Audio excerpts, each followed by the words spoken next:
WooCommerce দুই ধরনের shop manager আমরা এস্টাবলিশ বা সেট আপ করে দিতে পারি।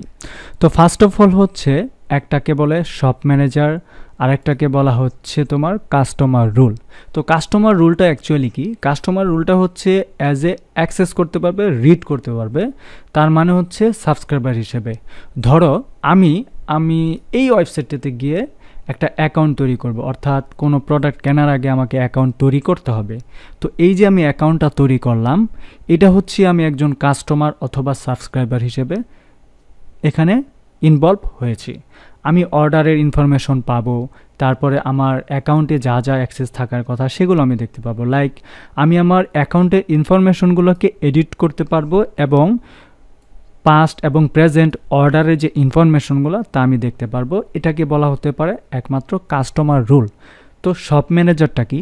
শপ ম্যানেজার হচ্ছে WooCommerceর অন্যতম একটা বেস্ট ওয়ে। সেটা হচ্ছে shop manager option to all setting করতে পারবে, WooCommerceর ক্রেডিট এবং এডিট করতে পারবে, ক্রিয়েট অর এডিট করতে পারবে প্রোডাক্টগুলোকে, এবং প্রোডাক্টের সকল রিপোর্ট সে পাবে। লাইক আমরা যদি এখান থেকে একটা ইউজার ক্রিয়েট করি, ইউজার দ্যাট মিনস হচ্ছে একটা শপ ম্যানেজার তৈরি করি, তাহলে দেখো কীরকম হয়। আমরা অল ইউজারে যাব, অল ইউজার থেকে যখন ক্লিক করব, এখানে আমরা অলরেডি দেখতেই পাচ্ছি একটা শপ ম্যানেজার রয়েছে। আমরা এই শপ ম্যানেজারটাকে জাস্ট ডিলিট করে দেবো। ওকে, জাস্ট ডিলিট। ওকে, ডান। এখন আমরা অ্যাড নিউ থেকে একটা শপ ম্যানেজার ক্রিয়েট করব। এইখানে জাস্ট একটা ফিল আপ তৈরি করতে হবে, যেটা হচ্ছে ম্যানেজারের জন্য। আমরা জাস্ট এখানে লিখব ম্যানেজার দিয়ে দিব এবং ম্যানেজারে একটা ইমেল দেব। অবশ্যই ইমেলটা যেন ভেরিফাইড একটা ইমেল হয়, যে ইমেলটা আসলে রয়েছে। হ্যাঁ, মিস্টার ম্যানেজার আমরা রাখলাম, মিস্টার ম্যানেজার দিলাম নাম, এবং ওয়েবসাইটের নাম তো আর দেওয়ার কোনো প্রয়োজন নাই, যেহেতু আমি এই ওয়েবসাইটেই তাকে অ্যাক্সেস দিচ্ছি অ্যাজ এ ম্যানেজার বা শপকিপার হিসেবে। ওকে, তো তারপরে এখানে একটা পাসওয়ার্ড আমি তাকে দিলাম, যে পাসওয়ার্ডটি সে অলরেডি জেনারেট করা আছে, অথবা আমি এখান থেকে বাই ডিফল্ট দিয়ে দিতে পারি। ওকে, একটা পাসওয়ার্ড দিলাম, কনফার্ম দিলাম। কনফার্ম দ্যাট মিনস হচ্ছে এখানে যদি আমি উইক একটা পাসওয়ার্ড দিই তাহলে এই অপশনটা আসবে, আর যদি উইক না দিই তাহলে এই অপশনটা আসবে না। যদি আসে আমি টিক মার্ক দিব। দেওয়ার পরে এই রুল ম্যানেজমেন্টটা কি হবে, তাকে যে আমি একটা অ্যাক্সেস দিচ্ছি, তাকে আমি কি রুল হিসেবে দিচ্ছি? অবশ্যই শপ ম্যানেজার, রাইট। দেওয়ার পরে অ্যাড নিউ ইউজারে ক্লিক করব। ক্লিক করার পর আমার ইউজার নেম এবং হচ্ছে পাসওয়ার্ডটা কিন্তু অলরেডি মনে আছে। আমি ইনকগনিটি মোড থেকে একটা উইন্ডো বাটন ক্লিক করব, সেখান থেকে আমি আমার ওয়েবসাইটের নাম লিখব। ওকে, ডান। সেখানে যাওয়ার পর আমাকে অবশ্যই লগ ইনে যেতে হবে, তাহলে আমি অ্যাজ এ শপ ম্যানেজার হিসেবে ঢুকতে পারবো। জাস্ট অন্যান্য অ্যাডমিনের মতোই আমরা ঢুকবো, যেভাবে w-admin দিয়ে আমরা ঢুকি। সেখানে গিয়ে আমি আমার ইউজার নেমটা দিব।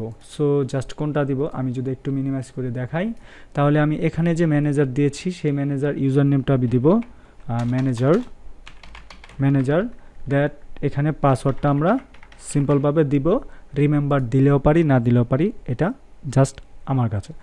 কন্টিনিউতে দিব। দেওয়ার পরে আমি একটু বড় করে দেখি, তাহলে দেখব অ্যাজ এ শপ ম্যানেজার হিসেবে আমি ঢুকে গেলাম এবং আমি কিছু অপশন দেখতে পাচ্ছি। এই দিকের অপশনটা হচ্ছে ওয়েবসাইটের সুপার অ্যাডমিনের অ্যাক্সেস, আর এইখানে যদি আমরা একটু দেখি তাহলে দেখব এখানে হচ্ছে শুধুমাত্র শপ ম্যানেজার অ্যাক্সেস। তোমরা একটু ভিডিওটা পজ করে কম্পেয়ার করলে বুঝবে এখানে কী কী ক্ষমতা রয়েছে। এখান থেকে জাস্ট প্রোডাক্টের ইনফরমেশনগুলো সে সব কিছু করতে পারবে, প্রোডাক্ট এভরিথিং সে তার পক্ষে সম্ভব এই শপ ম্যানেজারের পক্ষে, কারণ তাকে আমি সেই অ্যাক্সেস দিয়েছি। সে প্রোডাক্ট অ্যাড করতে পারবে, ডিলিট করতে পারবে, সব কিছু সে করতে পারবে, পেজ তৈরি করতে পারবে, পোস্ট তৈরি করতে পারবে। অর্থাৎ একজন শপ ম্যানেজার যে রুল থাকার প্রয়োজন তাকে আমি সেই অ্যাক্সেসগুলোই দিয়েছি। সো এইভাবে কিন্তু আমরা আমাদের শপ ম্যানেজারকে সুপার অ্যাডমিনের অ্যাক্সেস না দিয়ে আমরা একটা শপ ম্যানেজার তৈরি করতে পারি। এটাকে জাস্ট বলা হচ্ছে শপ ম্যানেজার রুল।